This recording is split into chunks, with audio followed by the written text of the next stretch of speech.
ব্যাপারটা আমি চ্যালেঞ্জ করলাম, বল যে কে বলছিলি শেখ হাসিনাকে পদত্যাগের কথা বল। তারা খালি বুঝাইছো এখানে শেখ হাসিনাকে কি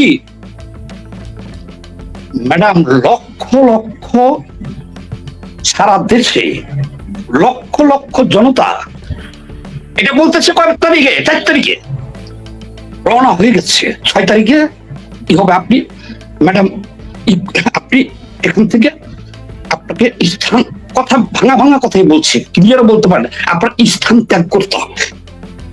শেখ হাসিনাকে বলা হয় না যে তোমাকে ইঞ্জিনিয়ার যাবো, তাকে শেষে বলা হয়েছে, প্রথমে বলা হয়েছিল নিরাপদ স্থাপনে তাকে নিয়ে যাবে ক্যান্টনমেন্টে, পরে বলা হয়েছে ওখানে যখন প্রশ্ন করছে যে এখান থেকে উঠতেছি কোথায় যাবো, বলছে গোপালগঞ্জ যেতে হবে, ওটা আপনার জন্য নিরাপদ।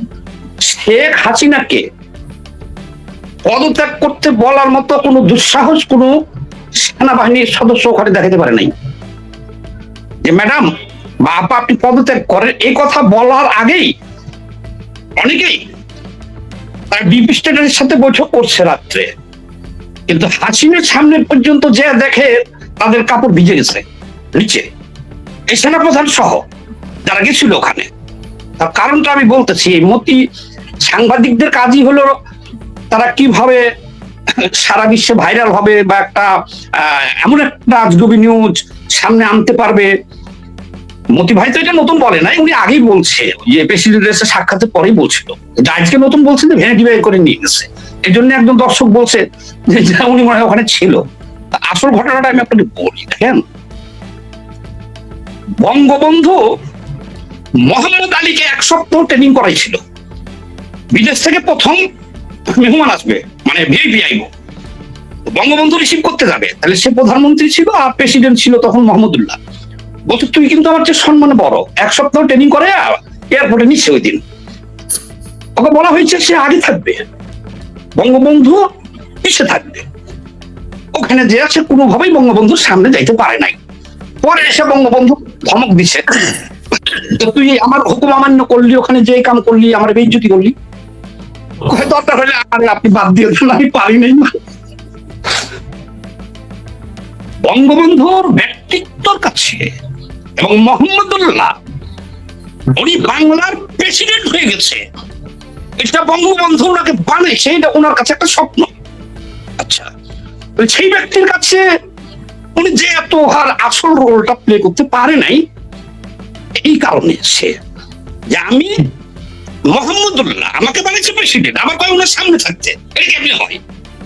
রাখেন, এই সেনাপ্রধানকে অনেকজনকে ডিঙিয়ে শেখ হাসিনা ওনাকে সেনাপ্রধান বানাইছে। সে হলো একজন তৃতীয় লিঙ্গের মতো মানুষ, তাহাজ্জুদ নামাজ পড়ে, সেনাবাহিনীতে ঢুকার মতো যোগ্যতা তার নাই, অসম্ভব। আপনি তাহাজ্জুদ পড়ে আবার এটা প্রচার করেন, আপনি সেনাবাহিনীর এই সদস্য হওয়ার যোগ্যতা আপনি না, এটা সবাই জেনে গেছে। সেনাবাহিনীর সবাই বলাবলি করছে যে সে ক্ষমতা তো নিতে পারবেই না, তাহাজ্জুদ নামাজ পড়ে একটা হিজড়া টাইপের। আমার কথা না, আমি সেনাপ্রধানকে হিজড়া বললাম, আমাকে গ্রেপ্তার করবেন, আমার কাছে ডকুমেন্টস আছে, সেনাবাহিনীর আলাপের ডকুমেন্টস আছে তো বলেছে যে আরে ও হলে হিজড়া, ও তো ক্ষমতা নিতে পারবো না, আমি বললাম ওরে দিয়ে করাবে। যে সেনাবাহিনীকে শেখ হাসিনা সমস্ত ব্যবসা দিয়েছে, কন্ট্রাক্টারি দিয়েছে, বাড়ি গাড়ি দিয়েছে, সেনাবাহিনী 2 বেলা রুটি ছিল, সেখানে রুটি খাইতে হতো সকালে রাইতে, সেখানে রাত্রে ভাতের ব্যবস্থা করে দিয়েছে, তরকারির ম্যানিফেস্টো চেঞ্জ করেছে, সেখানে খাওয়ার আগে সেনাবাহিনীর ডাইলে তারা বলতো যে গামছা পরে নামতে হবে গোসল করতে, সেগুলো সব সিস্টেম করে দিয়ে তাদেরকে মহজ করে রাখছিল। তাহলে সেই সেনাবাহিনী যখন ডিপ স্টেটের খপ্পরে পড়া কু করতে গেছে, এখন কু করতে যায় আর শেখ হাসিনার সামনে পর্যন্ত যাওয়ার পরে তারা আর বলতে পারে নাই সাত্তারকে যেমন পিস্তল ঠেকাইছিল পিছন দিয়া লেখ পদত্যাগ করলাম, এর সাথে এখানেও সেই পরিকল্পনা ছিল। ওই পর্যন্ত যাওয়ার পরে তারা খেয়ে হারিয়ে ফেলেছে, একদিন না ওনারা পর 3 দিন গেছে এই পরিকল্পনা করে। প্রথমে ধাক্কা খাইছে সেনাবাহিনীর গণভবনে যে এসএসএফ ছিল তাদের মনোভাব এক, সেনাবাহিনী যখন তাদেরকে বলে, তারা তখন তার কথায় ফেস অফ দেশ মেইল অফ মাইন্ড, চেহারা দেখলে তো সব বোঝা যায়। সেনাবাহিনী প্রথমেই ধাক্কা খাইছে এখানে, যে তারা সেনাবাহিনীর প্রতি আস্থা। তারপরে ওখানে ঢুকছে, তখন সে তাহাজ্জুদে যেগুলো পড়ে এগুলো পড়তে পড়তেই গেছে, যে শেখ হাসিনা যদি এখানে তার এসএসএফ ফোর্স যদি আমার অনুগত্যে না আসা, এটা তো সরাসরি প্রাইম মিনিস্টারের কমান্ডে, যদি আমি বাড়িতে না পারি, এটা কাপুরুষ। একজন ব্যক্তি শেখ হাসিনাকে পদত্যাগের কথা বলার মতো দুঃসাহস ওখানে দেখা যায়।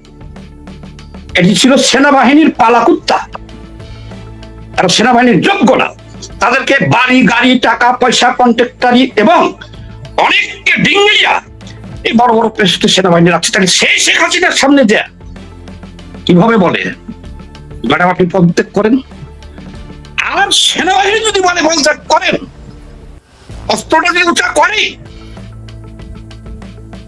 1 সেকেন্ডের 30 সেকেন্ডের ব্যাপার। বর্তমান যুগে সবার হাতে মোবাইল, ক্যামেরা, প্রাইম মিনিস্টার দপ্তর, প্রধানমন্ত্রী বলবে আমি পদত্যাগ বিশেষ কারণে আমি বা ব্যক্তিগত কারণে আমি পদত্যাগ করলাম।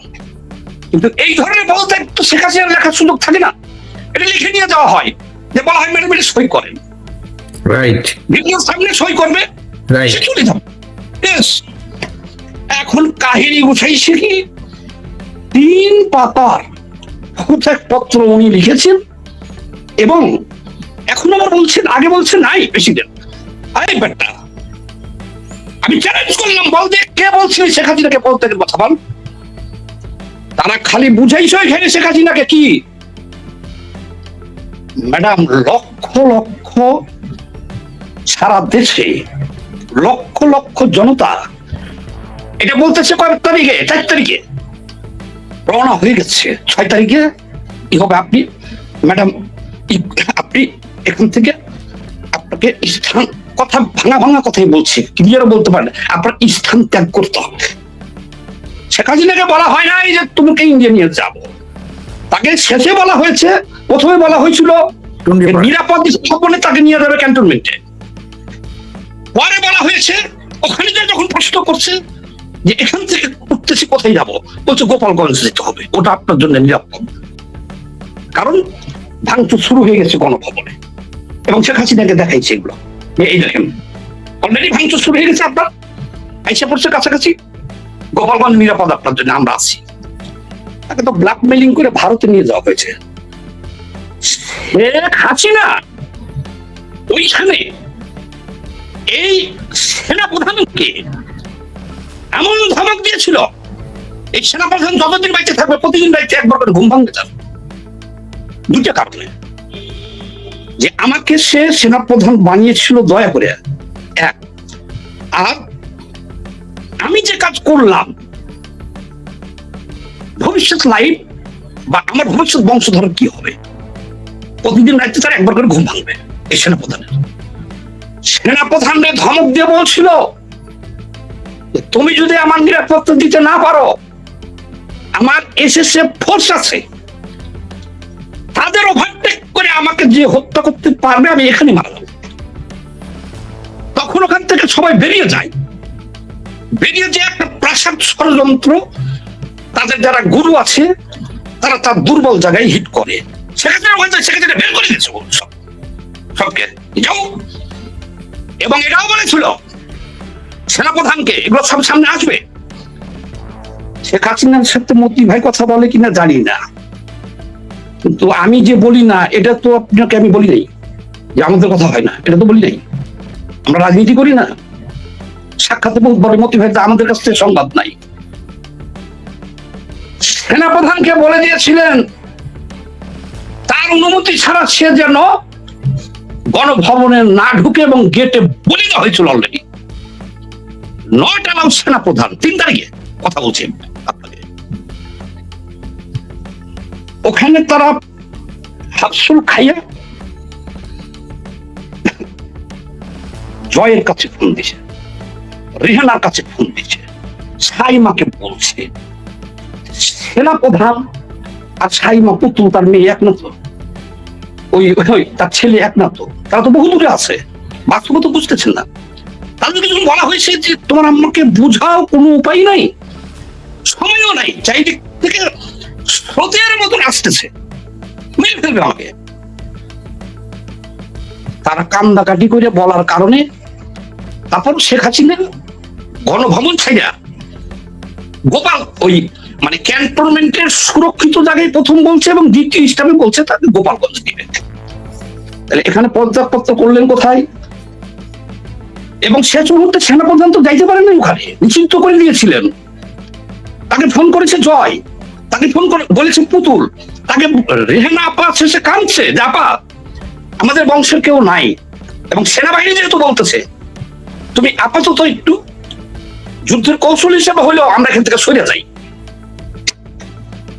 ঘটনাটা ভাই এইটা রিয়াল। সেনাবাহিনীর কাছে কেউ পদত্যাগ করতে বলারই সাহস পায় নাই, এবং 3 তারিখ সকালবেলা সেনাপ্রধান নিষিদ্ধ হয়ে যায় ইয়েতে, এসএসএফ ফোর্সের আন্ডারে চলে যায় প্রধানমন্ত্রী, সেনাপ্রধান নিষিদ্ধ হয়ে যায় ওখানে। শেখ হাসিনা ঘোষণা দিয়েছিলেন যে তুমি আমাকে নিরাপত্তা দিতে পারবা না, বলেছো খুব ভালো, তুমিও আর এখানে আমার অনুমতি ছাড়া আসবে না। আমার এসএসএফ ফোর্সকে হত্যা করার পরে বা তাদের ওভারটেক করে আমাকে যদি মারতে পারে আমি এখানে মারা। জি জি পরে বলবেন, কবে শুনবো আমরা। আমি এখন দর্শকের কাছে যাই যে শেখ হাসিনা ভ্যানিটি ব্যাগে বোমাও বহন করেছিল, যে পদত্যাগপত্র নিয়ে গেল জয় বাংলা। জি জি জি আমি দর্শক, আপনারা এই মুহূর্তে যারা অনেক দর্শক আমাদের সাথে আছেন, আমি খুব আমাদের অনুষ্ঠানকে সম্মানিত বোধ করছি আপনারা যুক্ত হওয়ার কারণে। যে আমাদের 2 জন অতিথি আছেন, আমাদের 2 জন অতিথির বিশ্লেষণ আপনারা শুনলেন, সামদ ভাইয়ের বিশ্লেষণ আপনারা শুনলেন। সামদ ভাই যে কথা বলতে চেয়েছেন যে পদত্যাগ করেন বলার সাহসই কেউ দেখাইতে পারে নাই। এখন দুলাল ভাইয়ের কাছে আমি যেটা যাব, আমি সংক্ষেপে দুলাল ভাই এটা একটু বলবেন, আপনি একজন সাংবাদিক। মতি ভাই বলছেন পদত্যাগপত্র 3 পৃষ্ঠার, পদত্যাগপত্র 3 পৃষ্ঠা হয় কিনা আপনি একটু বলবেন। যে জি প্লিজ, 3 পৃষ্ঠার পদত্যাগপত্র হয় কিনা, কি রচনা লিখেছে সেখানে, কিসের রচনা? জি প্লিজ একটু বলবেন। এই নিউজটা কতটা সত্য সেটা নিয়ে প্রশ্ন আসছে, কারণ আমাদের বাংলাদেশের একটি ঘটনাকে আড়াল দেওয়ার করার জন্য আরেকটি ঘটনা সামনে আসে। এই যে ইউনিউস যে চলে গেছে এবং সেখানে যে ষড়যন্ত্র করছে হাসিনাকে হত্যা করা হবে, নতুন মানে আমরা সেদিকে যাব। হ্যাঁ, আমি সেই কারণে আমি বলছি এটাকে আড়াল করে দেওয়ার জন্য এই নিউজটা সামনে আসছে কিনা, এটাও আমার প্রশ্ন। আর পদত্যাগপত্র, সামাদ সাহেব একটা চমৎকার কথা বলেছেন, সবগুলো কথা চমৎকার। পদত্যাগপত্র নিজে লিখে না, সত্য কথা, ভালো কথা বলেছেন। যখন ঘটনা ঘটে, যখন রাজনৈতিক পরিবর্তন হয়, বৈপ্লবিক পরিবর্তন হয়, যখন প্রশাসন ষড়যন্ত্র হয়, তখন অলরেডি লিখে নেওয়া হয় যে প্লিজ জাস্ট সই। কি লিখছে সেটাও না, এগুলো ইতিহাস থেকে জানা, উনি যেহেতু রাজনীতি করেন। ফলে ওই যে গিয়ে বলে পদত্যাগ করেন, পদত্যাগ কোথায় করবে, কার উপর করবে, কোনো কাগজ আছে কিচ্ছু নাই, আপনি করেন। এটা তো সাদা কাগজ দিয়ে তো বলতে পারতো যে লিখে দেন আমি পদত্যাগ করলাম। তো এটাতে কি প্রমাণ হয়? আর 3 পৃষ্ঠার যেটা আমার যেটা মনে হয়, যদি লিখেও থাকেন তাহলে হয়তো একটা প্রেক্ষাপট, মানে একটা ওই ইতিহাস যে কথাটি লিখছিলেন যে এটা অন্যায় করা হচ্ছে বা এরকম কিছু হতে পারে, কিন্তু তখন যে পরিস্থিতি, এত উত্তেজনা, আপনি বললেন যদি যদি যদি লিখে থাকেন, যদি কিভাবে লিখবে 3 পৃষ্ঠার রচনা? 3 পৃষ্ঠার রচনা স্বাভাবিকভাবে তো লেখা যায় না।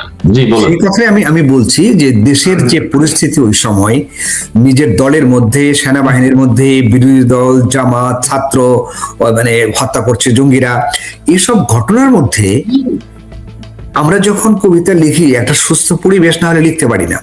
কাজে এত যন্ত্রণার মধ্যেও সে করবে না, কিন্তু সে কি করে, মানে ডায়েরি তো লিখতে পারে, মানুষ ডায়েরি লিখতে হলে একটা সময় নেই, কারণ নোট করলো একটি পরিস্থিতি লাগে, বা কাউকে ড্রাগ করায়। হ্যাঁ, ওখানে যদি আছে নিউজটার মধ্যে, ওই ইত্তেফাকের নিউজটার মধ্যে যে টেলিভিশনের একজন টাইপ রাইটার বা করার কথা ছিল, কিন্তু সে যে কারণে যেতে পারেনি। ফলে এটা একটা রহস্যজনক, এটা একটা বোমা। হ্যাঁ, এটা আরেকটা বোমা। মতিভাই কি কারণে সেই যে গরুর রচনাটাও সেটা একটু আমাদের ভাবতে করা দরকার। যে গরু রচনা, একজন বলছে গরু রচনা লিখেছে। আমি একটা কথা বলি, শেখ হাসিনা হয়তো একটা ভাষণ দিতে চেয়েছিলেন, ভাষণটা বলছিলেন না, একটা ভাষণ দিতে চেয়েছিলেন জাতির উদ্দেশ্যে, সেটা হয়তো টেলিভিশন লিখতে পারে বা কেউ তৈরি করতে পারে, আমি সেটা জানি না, বিদায় তবু আমি ইঙ্গিত দিলাম, এমনি একটু একটু বললাম। না, এখানে আমি আরেকটা কথা বলবো ভাষণের ব্যাপারটা। হ্যাঁ, এখন কথার প্রসঙ্গে বলছি, আমাদের বর্তমান প্রধানমন্ত্রী যখন কথা বলেন, উল্টাপাল্টা কথা বলেন, বাক্য ভুল, জাতীয় নজরুল ইসলাম বলেন, কিন্তু আমি নিজের চোখে একাধিকবার শেখ হাসিনার ভাষণ শুনেছি, বিশেষ করে যখন তিনি টরন্টোতে আসলেন, মেট্রো কনভেনশনে বক্তৃতা দিলেন, উইদাউট স্ক্রিপ্ট তিনি 1.5 ঘন্টা মতো, প্রায় 1.25 ঘন্টার মতো বক্তৃতা দিলেন। এবং তার মাথাটা এত মানে কম্পিউটারের মতো, কোথায় কত মেগাওয়াট বিদ্যুৎ তৈরি হয়েছে, কোথায় রেশিও কত, বাংলাদেশের মানুষের গড় আয়ু কত, কোন জেলায় কত অর্থ দেওয়া হয়েছে, কোন সালে কতজন লোক মারা গেছে, আমি না সত্যি বিস্মিত হচ্ছি। আমি প্রশংসা করছি না, কিন্তু আমি নিজের চোখের দেখা, তার মাথায় একটা কম্পিউটার, সে বক্তৃতা দেওয়ার সময় কোনো স্ক্রিপ্ট লাগে না। ফলে তিনি যে কথা বললেন, মানে যে কথাটি বললেন, যে তিনি হয়তো সেটার স্ক্রিপ্ট লিখছিলেন, হয়তোবা, আবারও বলছে হয়তোবা, কিন্তু তিনি যদি কিছু বলেন বা ভাষণ দিতে চান, বক্তব্য রাখতে চান, আমার মনে হয় তার স্ক্রিপ্ট লাগে না, স্ক্রিপ্টের বাইরেই তিনি। আচ্ছা, আমি জি আরেকটা বলি, ওনাকে যখন কোনো অনুষ্ঠানে স্ক্রিপ্ট লিখে দেওয়া হয়েছে, তখন উনি স্ক্রিপ্ট রেখে নিজের মতো করে কথা বলতেন। বিশেষ করে 21শে পদক বিতরণ অনুষ্ঠানে আমি দেখেছি তার হাতে স্ক্রিপ্ট, তিনি স্ক্রিপ্ট দেখে মানে ওই অনুষ্ঠানে বক্তৃতা দেননি, তিনি স্ক্রিপ্টটা পাশে রাখছেন, একবার দেখছিলেন, রেখে দিলেন, তারপরে তিনি তার মতো করে বললেন। তো তার এই ক্ষমতাটা, এই দক্ষতাটা ছিল। জি জি, অনেক ধন্যবাদ, অনেক ধন্যবাদ। দর্শকদের একটু মতামত কি, স্বাধীন কোন দেশে রাজাকার রাজনীতি করতে পারবে না, খোঁজ নিয়ে দেখেন। জি, কোন দেশে জি, কোন দেশে পদত্যাগের প্রশ্ন ভবিষ্যতে সমূহ প্রটোকল আকার ধারণ করবে। জি, ধন্যবাদ। খন্দকার ইসমাইল ভাই কেমন আছেন? গ্রামের রাজনীতি দীর্ঘদিন পর পেলাম। বাবা, শেখ হাসিনার ভাষণে লিখিত স্ক্রিপ্ট প্রয়োজন পড়ে না। জি, 3 পৃষ্ঠার প্রশ্নই আসে না। আচ্ছা, ঠিক আছে সামাদ ভাই, এটার উপর আমরা বাড়াতে চাই না, আপনি আরো ধরো 2-4 মিনিট বলবেন। বাংলা চলচ্চিত্রের কৌতুক অভিনেতা ছিল মতি, কি এই মতি কি সেই মতি কিনা? জি, ওই মতি মারা গেছেন। আচ্ছা, যে ঠিক আছে সামাদ ভাই, আমি আবার শেষ প্রশ্নটা করি এই বিষয়ে, তারপর আমরা ফ্রান্সে যাব, কিন্তু ফ্রান্সের ঘটনা, ফ্রান্সের বিষয়টা একটু আলোকপাত করা দরকার। জি, 3 পৃষ্ঠা, আপনি একটা গুরুত্বপূর্ণ কথা বলেছেন, দুলাল ভাই সেটা উল্লেখ করেছে যে 3 পৃষ্ঠার পদত্যাগ করা, জোর জুলুম করে যে পদত্যাগ করানো হয়, পিস্তল ধরে এর সাথে পিছনে, হ্যাঁ, সাত্তার যে বলা হয়েছিল আপনি পদত্যাগ করার 2 লাইন লিখে নিয়ে আসে, অথবা 1 লাইন যে পদত্যাগ করবে তাকে লিখতে বলে নিজ হাতে সহজে, আমি পদত্যাগ করলাম, বা 3 লাইন তারা লিখে নিয়ে আসে। 3 পৃষ্ঠার পদত্যাগ পত্র মতি ভাই উল্লেখ করলেন, উনি একজন বিচক্ষণ সাংবাদিক, এবং তার ভ্যানিটি ব্যাগে এটা কিভাবে তথ্যটা পেল, কিভাবে হলো, উনি নিজেই তো বলেছেন যে উনি পদত্যাগ করেন, প্রেসিডেন্ট বলছে। পদত্যাগ পত্র লিখারও তো প্রশ্ন আসে না। জি প্লিজ। না, উনি তো লিখেছেন, ওনার এই যে ওনার নাম আমরা নিতেছি, এরকম সারা বাংলাদেশের মানুষ নিতেছে, উনি তো ওনার উদ্দেশ্য সফল হয়েছে, এই জন্য ওনাকে ধন্যবাদ, উনি ঠিক আছে। তো রিয়াল যে তথ্যগুলা, এগুলা তো অন্য আমাদের সাথে আলোচনা করে, রাজনীতিবিদ যারা ওখানে শেখ হাসিনার সাথে ঘনিষ্ঠ ছিল, আলোচনা তিনি তো জানতে চাই। এখন আমি এই ব্যাপারে আরো আপনাকে 2-3 মিনিট বলি। শুধু বাংলাদেশ না, পৃথিবীর কাউকে যদি আপনি ক্ষমতাচ্যুত করেন, তাকে পদত্যাগপত্র লিখতে দেওয়া হয় না, লিখে নিয়ে যে সই নেওয়া হয়, সেখানে 3টা কথা থাকে। কারণ ওকে যদি 3 পাতা লিখতে দেন, তো সে তো ইতিহাস লিখে ফেলবো যে আমাকে যেসব মির্জাফরদের খাওয়াইলাম পড়াইলাম, তারা দেশে এখন ভাঙচুর করতেছে, লুটপাট করতেছে, আমাকে এইভাবে পদত্যাগ করাইতেছে, বাই ফোর্স করতেছে। এটা সত্য না, ঘটনাটা এটা সত্য না। এখানে পদত্যাগপত্রে এই কথাটাই লেখা থাকতো যে দেশের উদ্ভূত পরিস্থিতির কারণে আমি পদত্যাগ করলাম, বিনীত শেখ হাসিনা, প্রধানমন্ত্রী, গণপ্রজাতন্ত্রী বাংলাদেশ সরকার। এটা 3 পাতা হওয়ার কোনো প্রশ্ন আসে নাই। আর আমি যেহেতু এক কথাই শেষ করে দিয়েছি, তাতেই আপনি তো শুনেন নাই, আপনাকে একটু শোনাই আমি, দেখ রিপিট হলে হোক। 1 মিনিট, এখানে পদত্যাগপত্রটা এরকম লেখা হয়, দেশের উদ্ভূত পরিস্থিতির কারণে আমি পদত্যাগ করলাম, শেখ হাসিনা গণপ্রজাতন্ত্রী বাংলাদেশ সরকারের প্রধানমন্ত্রী। এটা লিখে নিয়েছে, ওনার খালি সই নেওয়া হয়। আমি আপনাকে যে কথাটা বললাম, আপনি তদন্ত করে দেখেন। ওই ডিপ স্টেটের সাথে আগের দিন ওরা আলোচনা করছে যে কালকেই পদত্যাগ করে ফেলাম, কিন্তু ওই পর্যন্ত যে ওনাকে আর কেউ বলতে পারে নাই। সুন্দর বলছেন, খুবই সুন্দর বলছেন, খুবই ভালো লেগেছে যে ওই পর্যন্ত যাইয়া কারো সাহস নাই। ওরা ওদের যদি হেরাম থাকে তাহলে আমার কাছে বলুক যে আপনারা এটা প্রতিবাদ পাঠান যে না আমরা বলছিলাম, কেউ বলে নাই ওই পর্যন্ত। এক নাম্বার 2 কথা আমি বলি, আপনি শোনেন।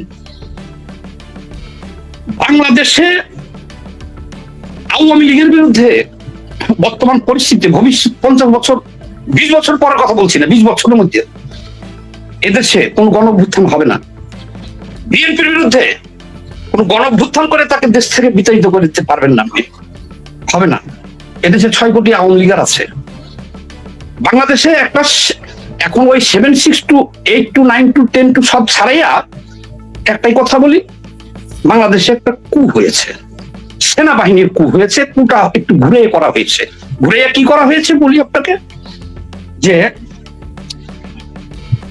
সারা বাংলাদেশের এই রাজনৈতিক দলগুলোর কথাই বলি, তারা মেসেজ পাঠাইছে যে তোমরা নাম বিশৃঙ্খলা করো, আমরা তোমাদের সাথে আছি, পুলিশে কিছু করতে পারবে না, আমরা আছি। এরকম মেসেজ দেখবেন, কত মেসেজ দেখবেন প্রতিদিনই এই সমস্ত ছাত্রদের কাছে মেসেজ যাচ্ছে সেনাবাহিনী থেকে, গোপন জায়গা থেকে, যে তোমরা নামো না কেন, তোমরা 6 তারিখে প্রোগ্রাম দিচ্ছ কেন, আরো একদিন আগাও, তোমরা 5 তারিখে এই যে গণভবনের দিকে মার্চ, এটা সেনাবাহিনী করাইছে কেন?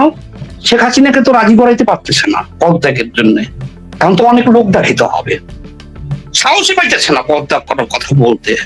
সিচুয়েশন পুলিশের প্রায় কন্ট্রোলে নিয়ে নিছে, সব দেখা যাইতেছে। তাইলে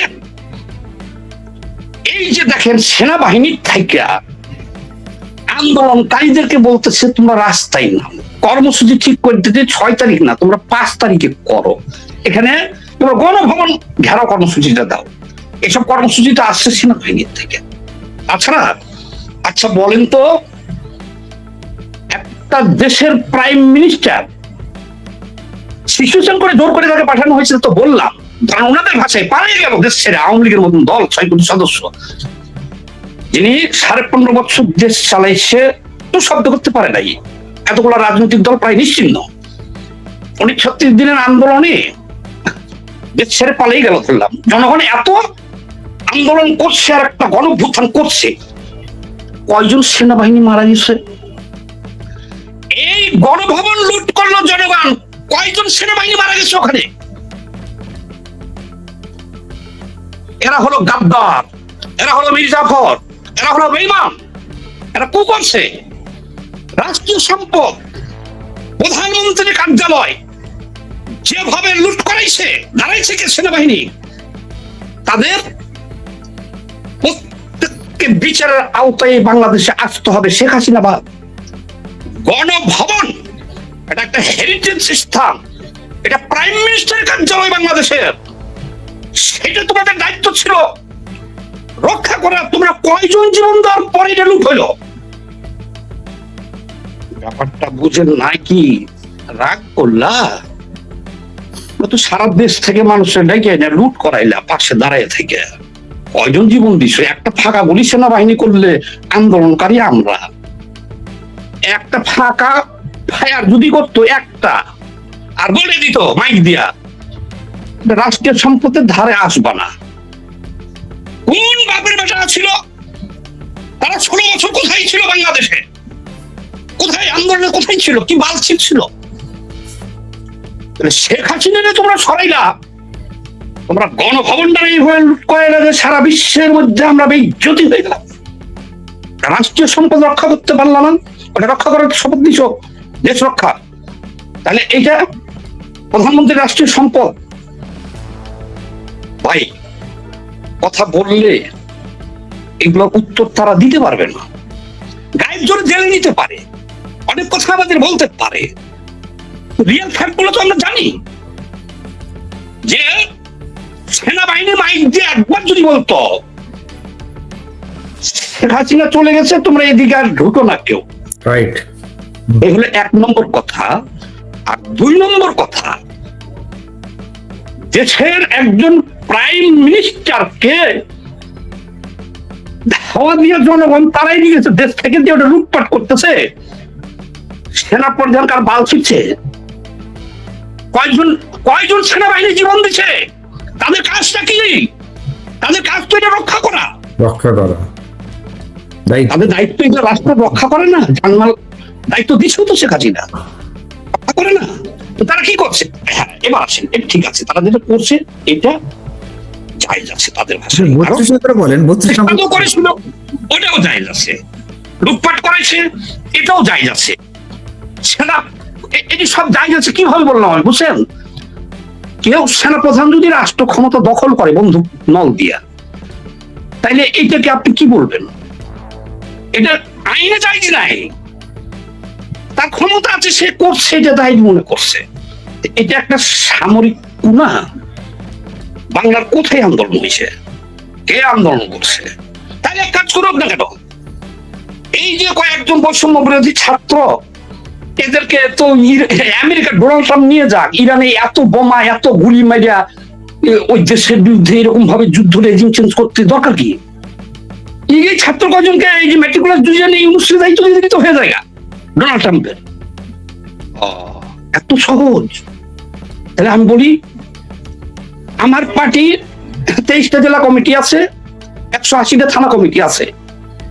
আমি জামাত আর এনসিপি কে চ্যালেঞ্জ করলাম যে শেখ হাসিনাকে যেভাবে তোমরা বলতেছো ধাওয়াইয়া দিছ বা সেনাবাহিনী জোর করে পাঠিয়ে দিচ্ছে তোমাদের চাপে, তোমরা আমার দলটা, আমি কিন্তু বড় বড় দলের কথা বলতে পারতাম, কিন্তু সবচেয়ে ছোট দল আমার, এই জন্য আমারটা বলতেছি, সবচেয়ে ছোট। দেখি এনসিপি আর জামাতের বাবার ক্ষমতা কতটুকু। ধরেন আমার বেশি সদস্য নাই, আমার সারা দেশ কাছে কুচে 50,000 হবে, বলবেন 50 হবে না কেন? আমি এখানে ভোটে দাঁড়ালে তো 15-20,000 ভোট পাই ঢাকাতেই। ধরেন 50,000 আছে কমরেড আমার সোলজার। তুমি এই 50,000 জনকে এগেনস্টে ফাইট করতে হবে, তোমার ফাইট করে অন্তত পক্ষে 10,000 মাইরে ফেলতে হবে আমার, তারপর তোমরা আমাকে বিতাড়িত করতে পারবে। আর 10,000 যখন আমার মারা যাবে, 10 দিয়ে গুণ দাও, তোমার 1 লাখ মারা যাবে। কারণ কি? Do or die. আমরা তো জানি সংখ্যায় কম, আমরা মারাই যখন যাবো, যতক্ষণ নিঃশ্বাস আছে আর বুলেট আছে ততক্ষণ চলবে। কিছু হয়েছে এগুলো? হয় নাই। কি কারণে? এক জায়গায় কোন সাংবাদিক কি বলবো ওই দিকে না যে ভাই এই জিনিসটাকে সরলীকরণ করে দিই আমি এক লাইনে। সরলীকরণ হলো কি, এটা একটা সেনাবাহিনী করেছিল এবং এই সেনাবাহিনী ডক্টর ইউনূস আর আমেরিকান ডিপ স্টেট, এই তিনের বাইরে ছিল না কেউ। আর যাকে তাদের প্রয়োজন মনে করছে জামাত এনসিপির, এদেরকে কাজে লাগাইছে। এটা হলো একটা। বারবার তারা তখন বলছে যে আমরা সেনাবাহিনী, যে জাতিসংঘে আমাদেরকে নিব না। এই আলোচনাটা সামনে নিয়ে চলে আসলো যে যদি জনগণের উপরে গুলি চালায়, একজন মারছে। গুলি চালাইতে হবে কেন? গুলি চালাইতে হবে কেন? আপনারা আপনাদের দায়িত্ব পালন করেন, প্রোটেক্ট করেন। আপনারা গুলি চালাবেন তো পরের ব্যাপার, গুলি চালানোর প্রয়োজন হলে চালাবেন। ওনারা খালি এই মেসেজটা না দিলেই তো হইতো যে আমরা আছি, তোমরা আসো, তোমরা না। গুলি তো জি। আচ্ছা, তাহলে এখন আমি শেষ করি। 1 নম্বর কথা এটা না, এই মাছ শিকার করার আগে অনেক ঘোলা পানি করতে হয়। এগুলো হলো জনগণ যারা বুঝছে, আর বাকিগুলো সব এখন আস্তে আস্তে বুঝতেছে। 1 নম্বর হলো সেনাপ্রধান, সেনাবাহিনী। 1 নম্বরের ওই ডিপ স্টেট আমেরিকা, 2 নম্বর ইউনূস, 3 নম্বর সেনাপ্রধান। এই 3 জনই ঘটনা ঘটাইছে।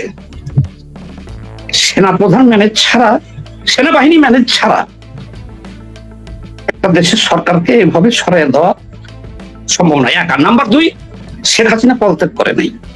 এবং উনি যদি আপনি আইনের দিকে যান, যেখানে কু হয়ে যায় সেনা, তাহলে না আইনের কি আছে? কিন্তু যদি কখনো আইনের ধারায় ফিরতে পারেন, 2029 সাল পর্যন্ত শেখ হাসিনা তো এখনো প্রধানমন্ত্রী। এটি হলো এস্টাবলিশড। কিন্তু এখন যে সরকার চলতেছে 5ই আগস্ট থেকে সবই অবৈধ। কিন্তু এখানে কথা আছে, কুয়ো অবৈধভাবেই হয়। পৃথিবীর যত কুয়া আছে সব অন্যায় হত্যা অবৈধভাবে হয়। আইনের ধারে যখন যদি ফিরতে পারে, এটা আবার যে ব্যতিক্রম নাই তা না।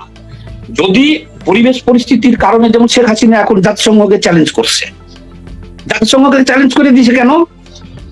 ওই চুতিয়ারা লেখছে 1400 বাংলাদেশি মারা গেছে, সরকার বললো 800 300 আবার জীবিত ফিরে আইছে, এখন আছে 500।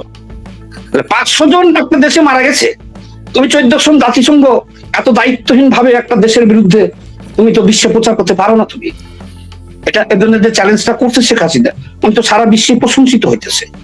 এই সংখ্যাটা তো আমরা জানি, হ্যাঁ হতে পারে এটা কারণ আছে, ওই সময় আতঙ্কে কেউ চিকিৎসায় আসছিল, তাকে মৃত্যু দেখাইছে।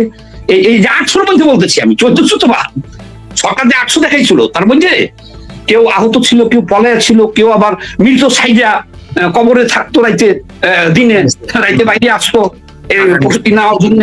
এগুলো সব ঝালাই বালাই হইয়া 500+ মারা গেছে। এটাও কার হাতে মারা গেছে ওটা পরের কথা, হিসাব হবে। কিন্তু 500কে 1400 বানাইছে, তাহলে শেখ হাসিনা ওখানে একটা চ্যালেঞ্জ করে সারা বিশ্ব এটা নিয়ে কথা বলতেছে। কিন্তু আপনি জাতিসংঘ, আপনি 500কে 1400 বানাইতে পারেন না। যদি আইনে তাহলে এদের সাজা মৃত্যুদণ্ড সবার, সেনাপ্রধান সহ যারা আছে সব। আর যদি আইনের ধারে না ফিরতে পারে যারা কু করছে, তাদেরটাই রাইট চলতে থাকবে। শেখ হাসিনা জীবনেও আইতে পারবে না যদি তার ক্ষমতা না থাকে। জি জি, ধন্যবাদ সামদ ভাই। প্রিয় দর্শক, আপনাদের কমেন্টস আমি দেখানোর চেষ্টা করছি, কিন্তু সব পড়ছি না, সব পড়ার সম্ভাবনা, মানে আমাদের তাহলে বক্তার বক্তব্য শুনতে পারবো না। মতিদের মতিগতি ভালো মনে হচ্ছে না। জি ধন্যবাদ। চিল্লে গলার ধন্যবাদ। I have taken my decision. Who are you?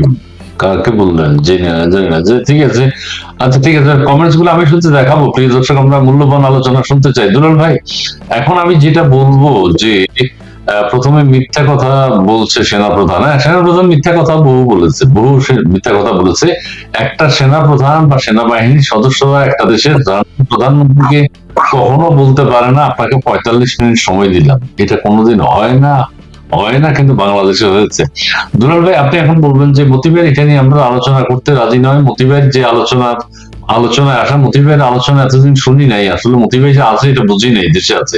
আজকে থেকে আবার বুঝতেছি মতিবের আছে। এটা সামদ ভাই বললো খুব মজা করে যে মতিবের চাকরি হয়ে গেছে।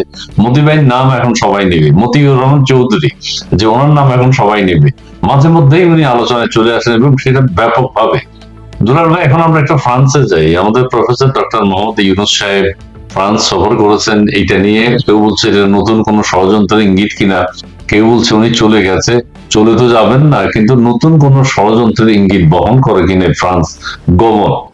কিছু তথ্য বেরোচ্ছে যে ওখানে কার কার সাথে কি আলোচনা হয়েছে। আপনার বিশ্লেষণ একটু শুনতে চাই। আমাদেরকে ফ্রান্সে পাঠিয়ে দিলে, তার আগে আমি একটু পিছিয়ে বলি। প্রচলিত আছে যে শেখ হাসিনা পালিয়ে গেছে। সামার সাহেব খুব চমৎকার বলেছেন পালিয়ে যাওয়ার, এবং গোলাম রনি সাহেব চমৎকার বিশ্লেষণ করেছে পালিয়ে যাওয়ার ব্যাখ্যা কি। তিনি এইভাবে প্রোটোকল নিয়ে তাকে উঠিয়ে নিয়ে তাকে পালিয়ে গেল, কিন্তু পালিয়ে যাওয়াটা সে না, পালিয়ে গেল ইউনূস। আপনারা দেখলেন কিভাবে গেল। এখানে এতদিন ছিল, সে চেষ্টা করেছে রাষ্ট্রপতি হওয়ার, এটা কাগজে আসছে। সে তারেকের মতো একজন মানে প্রধানমন্ত্রীর সঙ্গে দেখা করার জন্য ঘন্টার পর ঘন্টা অপেক্ষা করছে। তার যে মানে কোন স্কেলের লোক সেটা বুঝতে পারে। এখন ঈদের আগের দিন, মানুষ ঈদের দিন ঘরে ফিরে ঈদ উৎসব করে, আর উনি ঈদের আগের দিন একটা নিরিবিলি টাইমে তিনি পালিয়ে গেলেন। কাকে নিয়ে পালিয়ে গেলেন সেটা অন্য প্রসঙ্গ, সামাদ ভাই আরো ভালো বলতে পারবে। তার কথিত বান্ধবীকে নিয়ে। আমাদের বাংলাদেশের রাষ্ট্রের পক্ষে কতটা গ্রহণযোগ্য এই গার্লফ্রেন্ড বয়ফ্রেন্ড, সেটাও একটা প্রশ্ন আসতে পারে। এই জন্যই প্রশ্নটা আমি তুললাম। যারা জামাতে, যারা পরকে অমুক তমুক হ্যান ত্যান নারী পুরুষের বোরকা পড়ায়, যারা তাদেরকে বসিয়েছে, তার বান্ধবীকে নিয়ে অবৈধ বৈধ ভাবে পালিয়ে গেলেন সাথে নিয়ে, এর একটি প্রশ্ন। ইউনূস পালিয়ে যাওয়ার পর প্যারিসের তিনি নাগরিক। প্যারিস একজন, এটা অন্যান্য উন্নত বিশ্বে, যে কোনো উন্নত বিশ্বে, কানাডায় হোক, ইউরোপ, আমেরিকা বা যেখানেই হোক, উন্নত বিশ্বে কেউ কাউকে সরাসরি আক্রমণ করতে পারে না। সেই কারণে ইউনূসকে হয়তো সেই মানে ওইভাবে আক্রমণ করা হয়নি। এখানে শুধু একটি আছে বিশেষ স্বীকৃত, ডিম ছুঁড়ে মারতে পারেন। এটা হয়তো আমি একটু স্টাডি করবো। ডিম ছুঁড়ে মারার রাইট আছে এই বাইরে, তাকে ডিম ছুঁড়ে, কিন্তু সে তো একটা পরিকল্পনা করে গেছে, একটা ছক করে গেছে। সুয়েব চৌধুরীর যে ভিডিওটা দেখলাম নবনীতার সঙ্গে যে কথোপকথন, সেখানেও চমৎকারভাবে উনি বিশ্লেষণ করেছেন, হোটেলের ছবি দিয়েছেন, হোটেলের ইতিহাস বলেছেন, এবং সেখানে 3টি বিষয় আসছে। একটি হচ্ছে যে ওখানে যে বৈঠক করেছেন, বৈঠকে কোন কোন দেশের নাগরিক ছিল এবং তারা দেশে ফিরে যায়নি, ওই একই হোটেলে ছিল, এবং তারা নিজের পয়সায় থাকেননি, দূতাবাসের পয়সায় ভাড়া করে দিয়েছে, এবং সেখানে আবার দেশে ফিরে যাননি। তারা কোথায় গেছে? আমেরিকা গেছে, ওয়াশিংটন গেছে। এক। দ্বিতীয় হচ্ছে সেখান থেকে আরেকটি কথা বেরিয়ে আসছে যে ইসরায়েলকে স্বীকৃতি দিতে হবে, পাসপোর্ট থেকে নাম উঠে গেছে, সেই বিষয়টি আলোচনায় আসছে। তৃতীয় যে বিষয়টি, এটি হচ্ছে শেখ হাসিনাকে হত্যা করা হবে। যারা প্রফেশনাল উচ্চতর কিলার আছে আন্তর্জাতিকভাবে, তাদের সঙ্গে একটি বৈঠক হচ্ছে যে কিভাবে দিল্লিতে তাকে সরিয়ে দেওয়া হয় যায়। তো এটা তো একটা ষড়যন্ত্রের পার্ট। যে ডিজাইন মেট্রোপলিটন যে ডিজাইন করেছিল, ডিজাইনের এক্সটেনশন, ডিজাইন তো থেমে থাকে, সে যে এখানে মানে নোবেল পুরস্কার পাওয়ার পর তিনি প্রথমেই চিটাগাঙ্গে বলছেন যে চট্টগ্রাম বন্দরকে বিশ্বের সঙ্গে যুক্ত করে দেওয়া হবে, তারপর দল গঠন করলে। এখন তো বোঝা যাচ্ছে যে তার এই নোবেল পুরস্কার পরবর্তীতে মানে উপদেষ্ট হওয়া, তারপরে পার্টি গঠন করা, পার্টিতে যখন সাকসেসফুল, এটার জন্য একটা সেনাবাহিনীকে ব্যবহার করলো, আমেরিকা ব্যবহার করলো, জামাতকে ব্যবহার করলো, জঙ্গিকে ব্যবহার করলো, দেশটাকে সর্বনাশ। এখন সেনাবাহিনীর কথা এটা আমি বলতে হবে, আমার গ্রামের পাশের সে যেটা কোলাঙ্গার, প্রথম থেকে আমি বলছি, তার নামটা উচ্চারণ করতে আমার মনে হয় অজু করতে হবে। সেটা এতটা অপবিত্র, এতটা নপুংসক, এতটা হারামজাদা, দেশটাকে সর্বনাশ করেছে। ভাইয়ের একটি বক্তব্যের সঙ্গে যুক্ত করতে চাই। আপনারা দেখেন টঙ্গিপাড়ায় যখন এই টুকাইগুলো গেল, তখন কিন্তু সেনাবাহিনী তাদেরকে উদ্ধার করে আনছে। তাদের কিন্তু একেবারে মাটির সঙ্গে মিশিয়ে দিত টঙ্গিপাড়ার মানুষ, কিন্তু সেনাবাহিনী গাড়ি, আপনারা দেখছেন যে ওই সাজোয়া যান নিয়ে তাকে উদ্ধার করেছে। এবং যেদিন ঘটনা ঘটছে সেদিন শুধুমাত্র ভাই একটি কথা বলেনি, কেন বললো না আমি বুঝলাম না। আপনি 32 নম্বরের ঘটনাটা বললেন না, 32 নম্বর যে পুড়িয়ে দেওয়া হয়েছে 5ই আগস্ট। আমি নিজে জানি একজন উচ্চতর পুলিশ কর্মকর্তা, তার কাছে মেট্রো রেলের রক্ষা করার অস্ত্রপাতি ছিল। একটা অস্ত্র এই বনানী এই গেট দিয়ে সেনাবাহিনীর ভিতরে জমা দিয়ে আসছে, আরেকটা যেতে পারেনি। পরে সে পিছন দিয়ে সেই ওই এয়ারপোর্ট দিয়ে ওই জমা দিয়েছে। উনি বললেন যে কেন জমা দিতে পারলেন না, বললো যে পুরো ছাত্রদেরকে, এই সমন্বয়কদেরকে, এই উচ্ছৃঙ্খল টুকাইদেরকে খুলে দেওয়া হয়েছে, সেনাবাহিনীর ক্যাম্পে তোমরা ঘুরে আসো। এবং রাত 12টা পর্যন্ত তারা উৎসব করেছে সেনা, কিন্তু সেখানে টাচ করে নেই কিছু। এবং 12টার পর মাইক দিয়ে ঘোষণা করা হয়েছে যে তোমরা এখন বেরিয়ে যাও। এই যে ষড়যন্ত্রগুলো এখান থেকে বোঝা যায়। এবং ইউনূস যে এই সেনাবাহিনীকে ব্যবহার করেছে সেটাও আপনারা জানেন।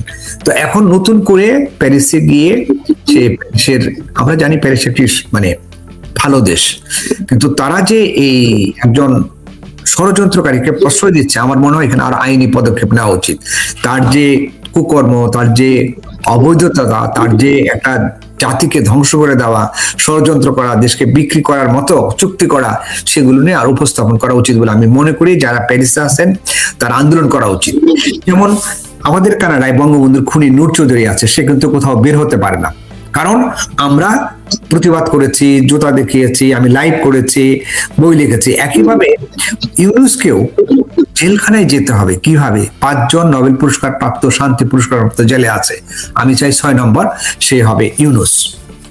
জি জি, অনেক ধন্যবাদ। আপনি শুরুতে একটা কথা বলেছেন যে ইউনূস সাহেব মানুষ ঈদের আগের দিন বাড়িতে আসে, নিজ আপন লোক ইয়েতে আসে, আর ইউনূস সাহেব ফ্রান্সে চলে গেল। জি, ইউনূস সাহেব ফ্রান্সে চলে পালিয়ে গেল, বান্ধবীকে নিয়ে গেল। উনি বান্ধবী কিন্তু দীর্ঘদিনের, আপনি হয়তো বলছেন শুধু ফ্রান্সে এই ঈদের আগের দিন গেল, বান্ধবী দীর্ঘদিনের, প্রতিটা সফরে থাকে, সফর সঙ্গী। আচ্ছা, আমি যেটা বলতে চাই, ঈদের আগের দিন উনি এই যে সাংবাদিক ভাইয়েরা তো খোঁচাখুচি করবে, আপনি কোথায় ঈদ করলেন, ইউনূস সাহেব কয়টা গরু কোরবানি দিল, মাংস কাকে কাকে, দরিদ্র কাকে কাকে দিল, উনি ঈদের নামাজ কোথায় পড়লেন, এগুলো নিয়ে আপনারা ঝামেলা করতেন। এত ঝামেলা থেকে বাঁচার জন্য উনি দেখলো যে ঈদের আগে উনি তো কষ্ট করে 2-3টা ঈদ করতে হয়েছে যেহেতু প্রধান উপদেষ্টা ছিলেন, কষ্ট করে ওগুলা ঈদে বাংলাদেশে করছেন। এছাড়া তো উনি ঈদ এগুলা পছন্দই করেন না, উনি ঈদের আগের দিন চলে গেছেন, ওনাকে নিয়ে কোনো কথা নেই। প্রোটোকলের জন্য করেছেন, কি মানে উনি কষ্ট করে না, প্রোটোকল অনুযায়ী তাকে করতে হয়েছে ঈদের নামাজ। সেটাই তো কষ্ট করে ওগুলা করতে হয়েছে, সেটাই তো বললাম। প্রোটোকলের কারণে রাষ্ট্রীয় প্রধান উপদেষ্টা ছিলেন, সেই কারণে উনি কষ্ট করে এগুলো করছেন, বাধ্য হয়েছেন। কিন্তু তিনি এগুলো আসলে পছন্দ করেন না, উনি চান না, উনি ফ্রান্সে চলে গেছেন। আচ্ছা, আমাদের এখন সামাদ ভাই আমাদের সর্বশেষ বক্তা, আপনি 8-10 মিনিটের মধ্যে আপনার সমাপনী বক্তব্য ফ্রান্স বৈঠক সম্পর্কে আপনি দর্শকদের উদ্দেশ্যে বলুন প্লিজ। আমি ঠিক যা সময় দিচ্ছেন এর মধ্যে আমি দুইটা সাইড বলবো। একটা হলো বাংলাদেশে এত দল থাকতে জামাত কিভাবে ক্ষমতায় গেল এই 18 মাস, আর সেনাবাহিনী প্রধান কি কারণে প্রথমেই বললো যে জামাতের আমিরের ফোন দিয়েছি, এটা আমরা শুনেছি দেশবাসী, এটা বলবো। আর ইউনূসের প্রশ্নটা করেছেন তো এটাই আগে বলে দিই। আমি একজনের নামটা উচ্চারণ করলাম না, তবে খোয়াজপুরটা উল্লেখ করে দিলাম, এতেই অনেকে বুঝে যাইব। এত বড় বড় দাড়ি ছিল ওখানে। মরার আগে হাসপাতালে ওই যে কাদের বেটিরে দিয়ে ছেড়ে দিয়ে ভাত দিয়ে পাঠাইছে খাওয়ান, এটা ধর্ষণ করছে। তার কয়েকদিন পরে মারা গেছে, 3 দিন পরে মারা গেছে উনি। আমি যে জিজ্ঞেস করছিলাম এখানকার তো ঢাকা, যেটার নাম খোয়াজপুর বলছি, এতই বুঝে যাবো গা, খোয়াজপুর একটা ইউনিয়নের নাম বাংলাদেশের বিখ্যাত। আচ্ছা, ওখানে বাড়ি ছিল ওনার, ঢাকায় বাড়ি ঘর আছে সেটা। আমি জিজ্ঞেস করলাম যে আপনার তো ডাক্তার বলতেছে 50-50 ক্রিটিক্যাল অবস্থা, এই অবস্থা আপনি কাজের মেয়েকে ধর্ষণ করছেন। আমরা দাদা বলতাম, আমরা কি করলেন? বলছি দেখলে আমার সাথে ফিরি ছিল তো, ওই সারা জীবন করে আইছি, এখন নিঃশ্বাস যতক্ষণ আছে আমি তো কন্ট্রোল করতে পারিনি, কি করবো আমি? নিজেও জানে মারা যাবো 2-3 দিনের মধ্যে। ডাক্তার বারবার তাকে বলতেছে, ডক্টর ইউনূস বয়স 87, কিন্তু এই রাষ্ট্র ক্ষমতার জন্য উনি বহুত বছর ধরে কামনা বাসনা লালন করে এবং 2007 -2 ফর্মুলা কার্যকর করতে পারে নাই। এই এত বছর খাইটা সমস্ত প্রভুদের বিশ্ব নেতাদের পা চাইটা -1 ফর্মুলাটা কার্যকর করতে সক্ষম। বাকি থাকে 2 এর মধ্যে থেকে 1 গেলে কত থাকে? 1। কাজে এখন শেখ হাসিনার ভয় নাই, আওয়ামী লীগের প্রতিবাদ করার কিছুই নাই। শেখ হাসিনা ধারে কাছেও যাইতে পারবে না, আর আওয়ামী লীগের ক্ষতি করার মতো কিছু জিনিস ওর হাতে আর নাই। কাজে আওয়ামী লীগ ওখানে প্রতিবাদ করতেছে, এটাও দরকার নাই। এখন সাবধান হইতে হবে তারেক রহমানকে। এখন উনি যে মিশনে আছে, গেমে আছে, আমি কালকে একটা ভিডিও করে ছাড়ছি, দেখুন ভাইরাল হয়ে গেছে, যে তারেক রহমানকে হত্যা করে হোক, ওখানে বিস্তারিত দিছি। তার -2 ফর্মুলা যদি মরার একদিনও আগেও সুযোগ থাকে ওটা কার্যকর, এবং সেই ষড়যন্ত্র ওখানে উনি করতেছেন। এবং তারেক রহমানকে হত্যা করার জন্য ভাড়াটিয়া খনি রাশিয়াই বলেন, শেখ হাসিনার জন্য না, কিন্তু ওটা শেষ, চ্যাপ্টার ক্লোজ। তারেক রহমানের জন্য রাশিয়াই হোক, দক্ষিণ আফ্রিকাই হোক, ওই 7.62 সময় যাদেরকে ভাড়া করছিল তাদের দিয়ে হোক, তারেক রহমানকে হত্যা করেই হোক, আর শেখ হাসিনার মতো একটা গেম করেই হোক, -2 করে দিয়া উনি ক্ষমতায় আসবে। এবং এটা ওই যে আমি খোয়াজপুরের উদাহরণ দিলাম, মরার 2 দিন আগে কেউ ধর্ষণ করে, স্বীকার করছে সে, ভাই সারা জীবন করছি, আমি তো কন্ট্রোল করতে পারি নাই। তাহলে ওনার সারা জীবনের সাধনা -2 করে রাষ্ট্রীয় ক্ষমতায় যাওয়া, এবং এই জন্যই পা চাটতেছে সারা জীবন বিশ্ব নেতাদের। এখন এখানে আর বেশি কিছু বলার নাই, সৈন্য ভাড়া করে হোক আর গেম করে শেখ হাসিনার মতো করে হোক, উনি এখন লাগছে তারেক রহমানের পিছনে। ওখানে 2টা অপশন আছে, আর একটা অপশন নিয়ে ওখানে আলোচনা হইতেছে, সেটা আমরা পাইছি, হলো উনি যে সংস্কার করে দিয়ে গেছে প্রেসিডেন্ট আর প্রধানমন্ত্রীর মধ্যে ক্ষমতার ভারসাম্য, সেটা যদি সংসদে পাস করাইয়া ওনাকে প্রেসিডেন্ট করা হয়, তাহলে উনি রাজি আছে। এই প্রেসিডেন্ট হবেন না, উনি -2 কার্যকর করবে। আর এরা যদি ভয় পাইয়া যে বাবার বাবা শেখ হাসিনা খাইছে, এখন আমার পিছনে লাগছে, একবার তো -2 করছিলই প্রায়, তাইলে আমরা কাজ করি, তাহলে ওনার দাবিটা মেনে নিই। আলাপ আলোচনা চলতেছে, কিন্তু এটা প্রস্তাব দিছে যে উনি যে সংস্কার করে দিয়ে গেছেন প্রেসিডেন্ট আর প্রধানমন্ত্রীর ক্ষমতার মধ্যে ভারসাম্য, ওইটা সংসদে পাস করাই ওনাকে প্রেসিডেন্ট করতে হবে, না হলে উনি আর এই দেশে আসবেন না। আবার আসবে, শেখ হাসিনা পতনের 3 দিন পরে আইছিল, তারেক রহমান পতন করতে পারলে আসবেন, না হলে উনি ওখানে মারা যাবে। এই কথাটা লিখে রাখেন, আমার এই এক সাইড দিলাম। কাজে এই জন্য ইউনূসকে নিয়ে আমি বেশি কিছু বলবো না। নাম্বার 2 আসেন, হুজুরদেরকে কেন বাইছে নিল সেনাবাহিনী? আপনি দেখেন, এনসিপি বলেন আর এই যে 18 মাস যারা শাসন করেছেন, প্রত্যেকে মাদ্রাসা পড়ুয়া, প্রত্যেকে হুজুর।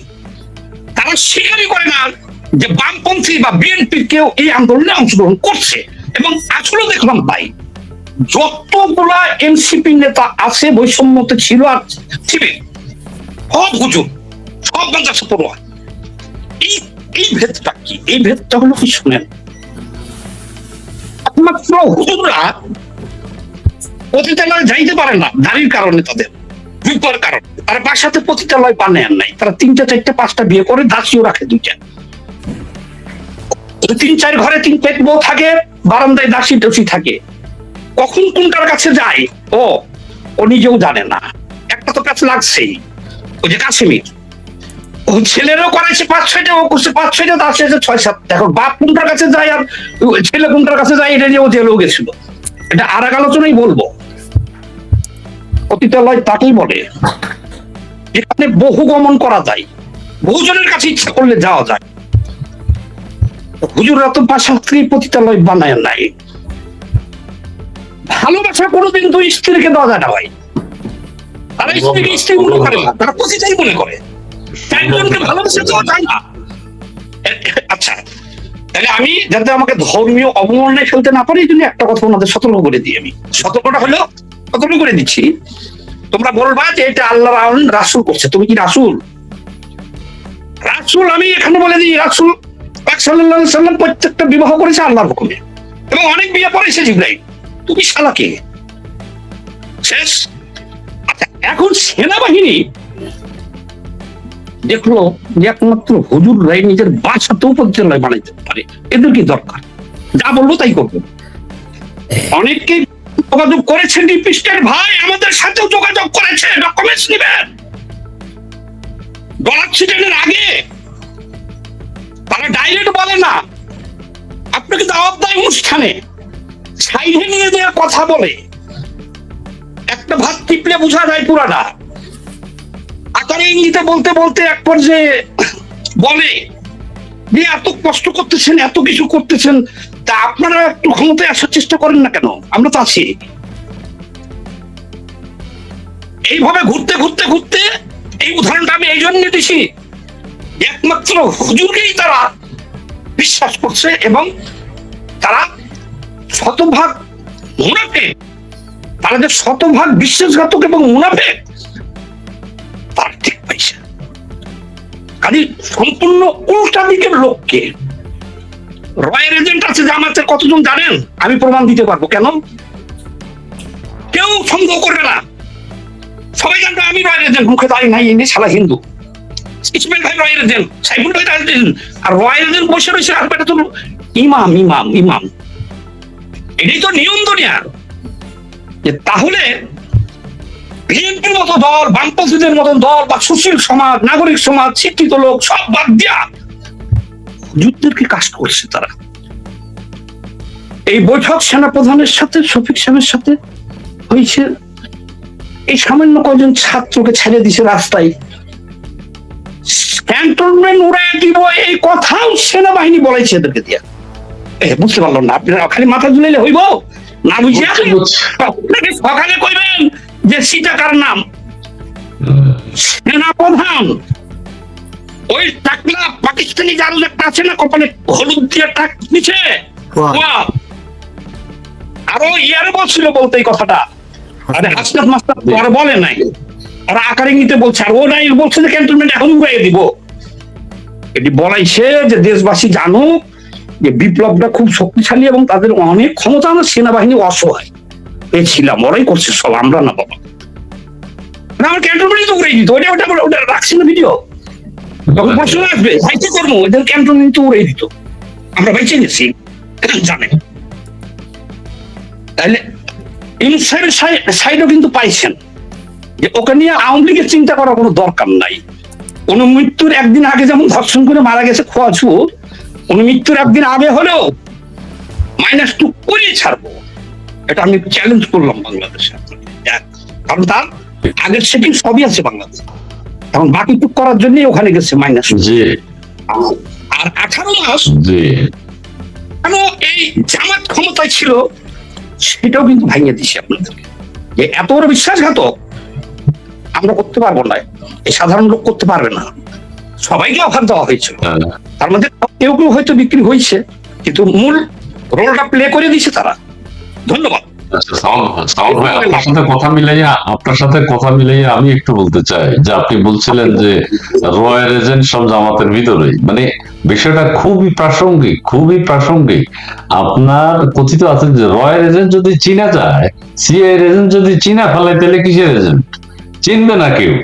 এই যে রাওয়া ক্লাবের প্রেসিডেন্ট যে আব্দুল হক, কর্নেল হাসিন টাসিন, এরা হইলো প্রকৃত রয়্যাল এজেন্ট, যারা ভারতের বিরুদ্ধে বলে সবসময় কিছুক্ষণ পরেই ভারত সেনাবাহিনীর কর্নেল বা মেজর যেগুলো পদত্যাগ করে অথবা চাকরি চলে যায় অথবা চাকরি শেষ হয়ে যায়, এক সময় রিটায়ারমেন্টে যায়, এরা প্রত্যেকেই ম্যাক্সিমাম রয়্যাল এজেন্ট।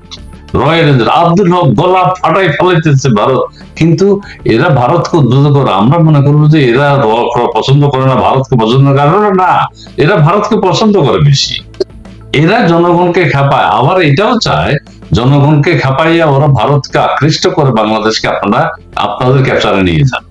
এরাই এই সিচুয়েশনটা ক্রিয়েট করে, ভারত দখল করে ফেলবো, ভারত খাইয়ে ফেলবো, ভারত আমাদেরকে শোষণ করছে, ভারত আমাদেরকে শেষ করে দিচ্ছে, ভারত, এগুলো প্রপাগান্ডা খালি প্রচার করে বাংলাদেশের মানুষকে খেপায় আর ভারতকে খেপায় আমাদেরকে আক্রমণ করো।